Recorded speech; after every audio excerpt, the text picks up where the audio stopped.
Commentary on John 9, 1-41. John 9 presents a sign that is not merely about physical sight, but about revelation, who truly sees and who remains blind. The narrative unfolds as a living illustration of spiritual awakening in contrast with hardened unbelief. 1. The man born blind and the works of God. 9. The disciples approach the situation through a lens of cause and blame. Who sinned? This reflects a common assumption that suffering is directly tied to personal wrongdoing. Yet the response redirects their thinking. The man's condition is not framed as punishment, but as an opportunity for divine activity to be revealed. The emphasis shifts from past causes to present purpose. The works of God are not bound to human systems of merit or failure. Light has come into the world, and its presence exposes, heals, and reveals.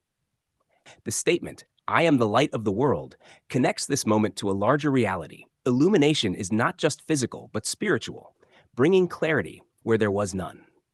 2. The healing and its simplicity. 9, 6-7. The act itself is strikingly simple: clay, touch, and washing. There is no elaborate ritual, only obedience to a word.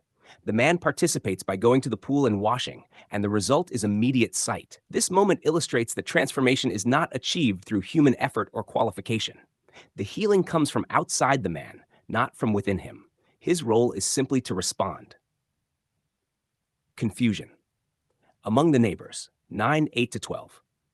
Those who knew the man struggled to reconcile his past condition with his present reality. Some doubt it is even the same person. This confusion highlights how difficult it is for people to accept radical change when it does not fit their expectations. The man's testimony is straightforward. I was blind, now I see.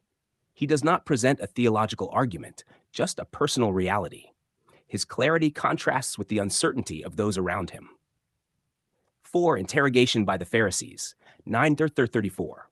The religious leaders investigate, but their focus is not on the miracle. It is on the violation of their system.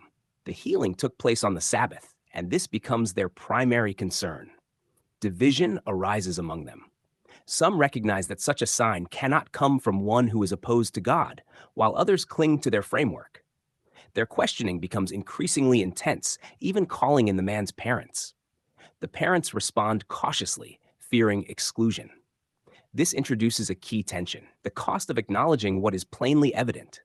Social and religious pressure attempts to suppress truth. Meanwhile, the man's understanding grows. At first, he refers to the one who healed him simply as a man, then a prophet. Eventually, he speaks with boldness, challenging the leaders themselves. His insight increases as he stands in the reality he has experienced. The leaders, however, remain fixed. Their certainty blinds them. They claim knowledge, yet reject the evidence before them. The healed man exposes the contradiction. Never has such a thing been done, yet they refuse to consider its source. Hashner 5. The man cast out and found. 9:35-38. After being expelled, the man is sought out. This moment is significant. Rejection by the system becomes the setting for deeper revelation. The question is posed: do you believe in the Son of Man? The man, now open and responsive, asks for understanding. When the identity is revealed, he believes and responds in worship. This progression, from blindness to sight to recognition to worship, traces a movement into fullness of understanding. What began as a physical healing culminates in spiritual awakening. 6.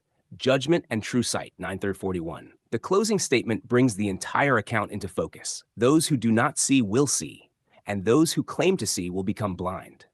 This is not arbitrary judgment, but the natural result of response to light.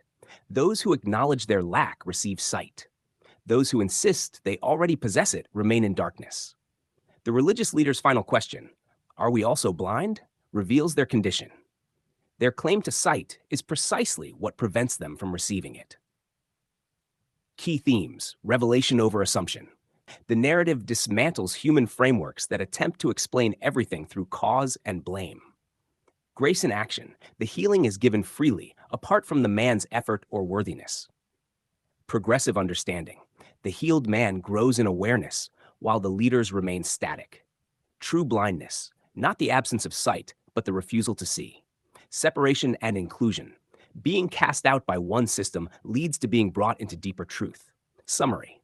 John 9 is a powerful contrast between two kinds of people, one who begins in blindness and comes into clarity, and others who begin with confidence but end in darkness. The central message is not merely about a miracle, but about the unveiling of reality, light revealing what is true and exposing what is not. Sight is given where there is openness. Blindness remains where there is certainty without truth.